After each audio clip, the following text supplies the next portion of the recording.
pessoal, tudo bem? Hoje eu me reuni aqui com a Érica para a gente falar um pouquinho sobre as principais dúvidas que têm aparecido.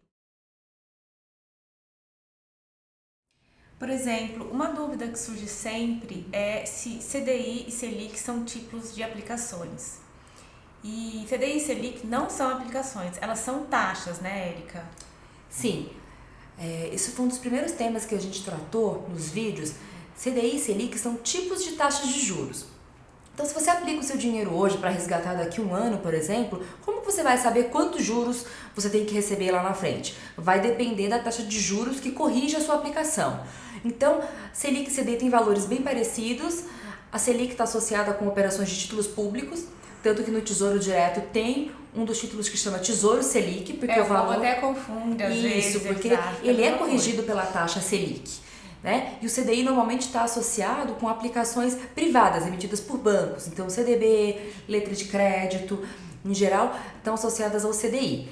Então, vale lembrar que as taxas têm valores parecidos, mas elas são diferentes e elas corrigem diferentes tipos de aplicação. Então, você não vai conseguir aplicar no CDI, nem na Selic. Você aplica em algum título que é corrigido por essa taxa. Então, gente, ficou claro agora? CDI e Selic são taxas, não são aplicações. Existe uma aplicação também que chama Selic, mas quando a gente compara CDI com Selic, a gente está falando de taxa, tá bom? Vamos falar de outra dúvida também que surge em relação à aplicação no título chamado Selic. Não é taxa, agora a gente está falando do título público que tem o nome de Selic. Porque esse título é um título com liquidez diária. Ou seja, se você aplica hoje, você pode resgatar amanhã. Não precisa deixar esse título aplicado por um tempo pré-determinado. E aí as pessoas perguntam, mas eu posso fazer isso, aplicar hoje e resgatar amanhã? Você pode fazer, mas não é o ideal, né, Érica? Não, Ju, não é o ideal. Então, por exemplo, a gente tinha comentado que no caso dos títulos pré-fixados em IPCA, se você compra para vencer daqui 3 anos e resgata antes, dependendo das condições de mercado, você pode perder sim, porque você tinha contratado com prazo e acabou resgatando antes. No caso da Selic, você pode resgatar a qualquer momento, mas o ideal é não fazer isso logo nos primeiros dias, porque existe uma diferença entre o preço de compra e de venda, né? Se você entrar no site e for aplicar, você vai ver que não é o mesmo preço. Então, se você comprar hoje e já quiser vender amanhã, você não teve tempo ainda de receber juros suficientes para cobrir essa diferença. E, além disso, nos primeiros 30 dias, além de ter imposto de renda sobre o rendimento, tem o IOF também.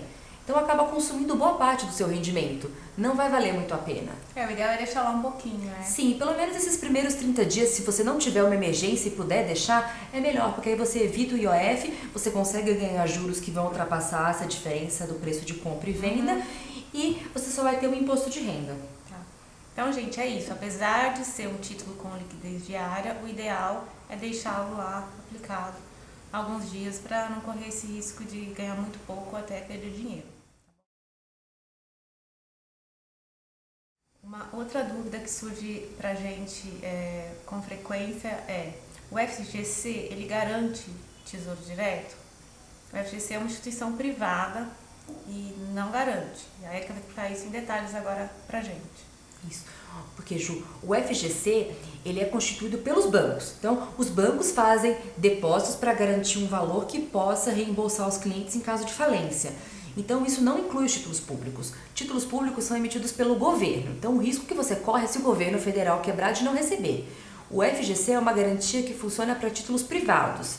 Então, CDBs, letras de crédito, alguns outros menos conhecidos como compromissadas, letras hipotecárias e também o valor que está em conta corrente e na poupança, mas somente para aplicações bancárias. É bom ficar claro isso, porque o Tesouro Direto, ele vende títulos públicos que são considerados títulos de risco baixo, porque é o risco do governo, mas não tem cobertura do FGC.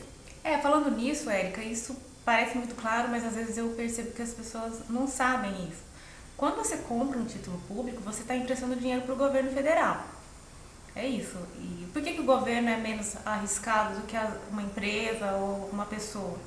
porque ele tem mecanismos que as empresas e as pessoas não têm, tais como aumento de impostos, emissão de moeda, né?